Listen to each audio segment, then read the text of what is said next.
In a world filled with post-apocalyptic shows and films, etc., Sweet Tooth is certainly a breath of fresh air.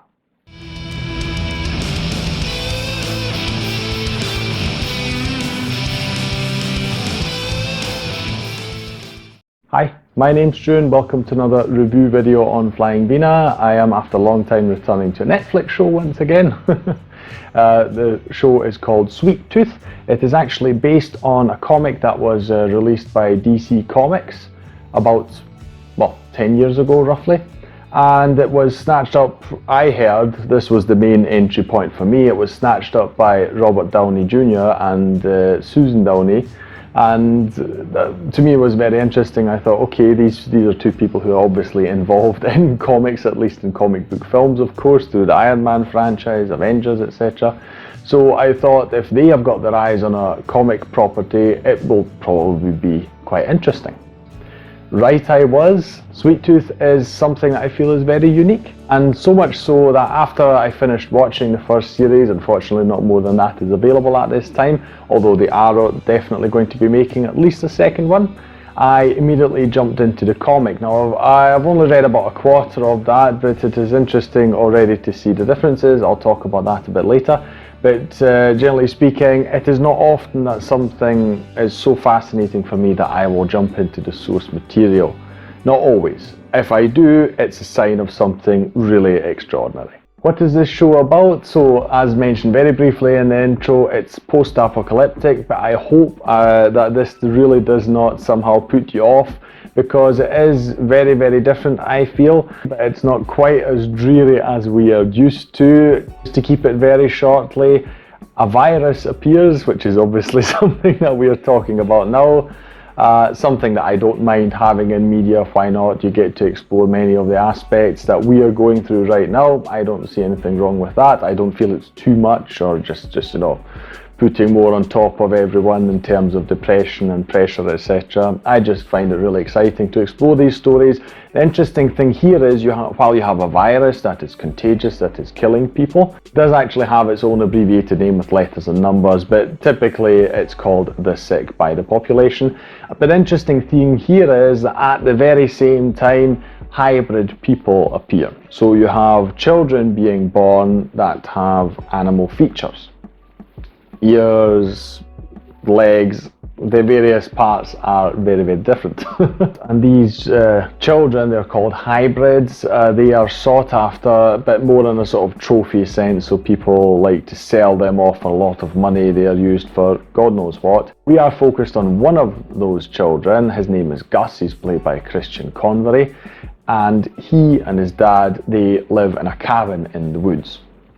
Now, the story, after we see a brief introduction, how everything started, etc., the story jumps forward of very, very many years, of I think 8 or 9 years, something like that, and we see Gus and his father living in the woods. So they have managed to stay away from humanity, away from whatever is going on in civilization, and Gus's father is bringing him up and teaching him, just all sorts of useful skills. He himself is a person who likes to repair things. He passes a lot of his skills on to Gus and makes sure that he has all of the skills necessary to fend for himself if need be.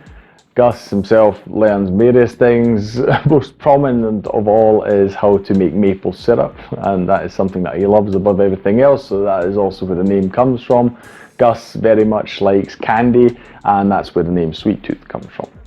Now, the two of them, and of course, as per usual, I won't be putting any spoilers here, but it is, as you can imagine, unfortunately, even after being on their own for nearly a decade, fate, I suppose you could say, deems it impossible for them to continue living there. Something happens and it forces them out into the world. And this is the journey that we are joining them on. So they meet various people along the way, and I myself cannot tell you how it ends. Even if I wanted to, I could not spoil it for you. The first series only takes us so far, so it's like we're getting really into the thick of it. I would say it's more of an introduction to the world, I feel, the various factions that exist in it. and of course an introduction to our main characters that we will be following along. What makes this show interesting is, and this is a very, very large difference to the comic, which I myself saw after having read only 200 pages of it, the tone is drastically different. So the comic is more the typical post-apocalyptic thing, where I feel it is very depressing. It is also very violent, and just overall it's a bit dreary, I'll call it. The TV show, and I did read this actually when I researched it, they did make a point of it to have it more uplifting. So they wanted it to be more joyful, they wanted it to have more humour, and to not be taking everyone down so much, dragging everyone down so much. I feel they have accomplished this very, very well, and that is definitely how I felt during the whole thing. It is very hopeful, I feel. It's very uplifting, and while the elements are there, so all the bad elements, I'll call them, all the depressing elements are there, it is not the main focus, and I feel this is a really good choice for the show. It particularly really separates it from other things that we have, like The Walking Dead in particular, where you have a strong focus on the downfall of humanity. What really lifts this story up, I feel, are the characters, and particularly the actors who are in these roles. So I already mentioned Gus, and you really have a wonderful acting job by Christian Convery. It always amazes me when you see brilliant child actors, and in his face you see he obviously does not really know much of the world, and just his exploration and his adventurous type really comes through so well. Really a magnificent job. Also, I suppose you should add in, I mean, it's even small things, and obviously this is more CGI and stuff, but he has, well, as you might know from images, his hybridization comes from a deer, so he has not only antlers, but also has ears that are from a deer, and those ears are actually very emotive. So you can really tell a lot about Gus's emotions and what's going on inside him just from watching the ears, but it also is obviously from the face, so it's not like the ears are doing all the acting. So the CGI and the actor really complement each other well, and you really feel for Gus. I feel he's a brilliant character for all of this. He's joined by Nonso Anozie, who plays a character called Jeopard, or he's referred to by Gus as the big man. And so he joins the party a bit reluctantly, I'll call it. Also quite by accident. So he is a typical type, he wants nothing to do with this kid. He knows how problematic it is, or how many problems it will bring him just to be traveling together with such a kid. And as you can imagine, over time, they sort of get to know each other well. It's actually very similar to what I discussed last week in my review of Up. So you have two characters who at the start, they don't really seem to gel well, but over time they learn to work with each other and grow very fond of each other.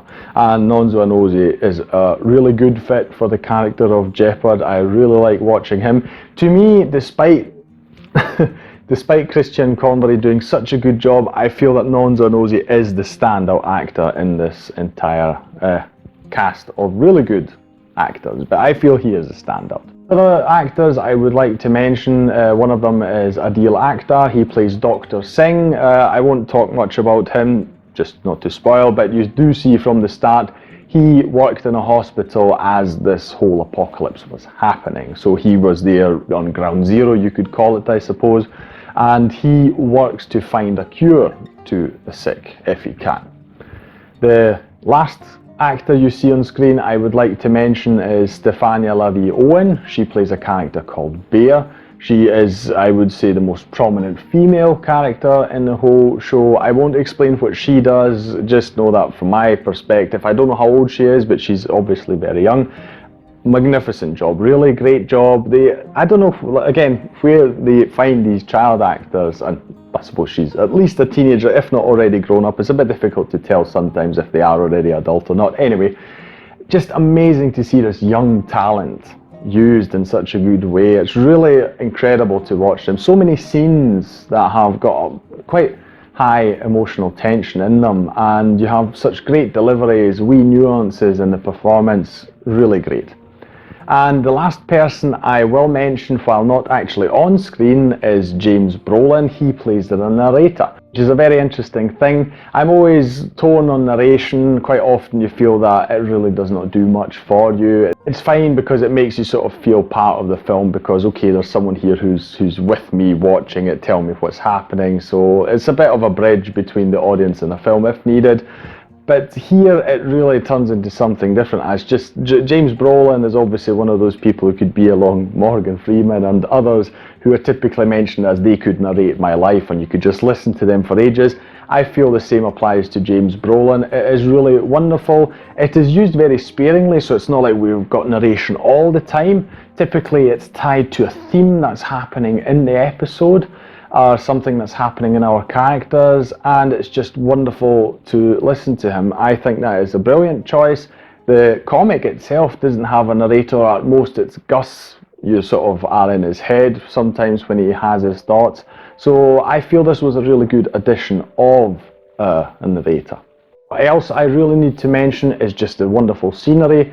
It is also, in this case, it's not the typical post-apocalyptic thing, thinking particularly of The Walking Dead, where everything is just really downtrodden, etc. Of course, things are in ruin here as well at times, but generally speaking, there's no focus on that. Instead, we're watching our group of characters walking through usually fields, forests, just lovely landscapes, and they're captured in a really beautiful way too.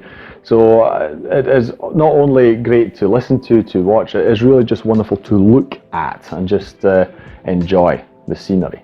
Got good humour, it's not overdone, it is placed very well, particularly to bring the characters together. You do have action in here as well, but it is a very character-driven piece. And I really like how the story comes together. I'm excited to see where it goes. It is kind of a bit depressing at times. That's just the source material and just what we're talking about. Of course, if you've got a pandemic and hybrid children that are somehow being mistreated for nefarious purposes, then yeah, it can't always be happy. But again, like I say, what I like is they keep it light in tone, so it's not really depressing. They really seek all the hopeful parts and really bring them to the foreground. If you have got a Netflix account, I really strongly recommend this. I myself lose sight of what Netflix is putting out and whether those things are good or not. This I had on my list longer, and I must say I'm glad I left it on there, because I do feel this is a very standout series. I'm very excited to see where it's going, and something that makes me interested in source material is, as I said before, very extraordinary. So I hope you enjoyed this review. Tell me what you thought about the series down below in the comments. Maybe you have read the comics, tell me about them. Don't spoil them yet though, I'm slowly getting through them.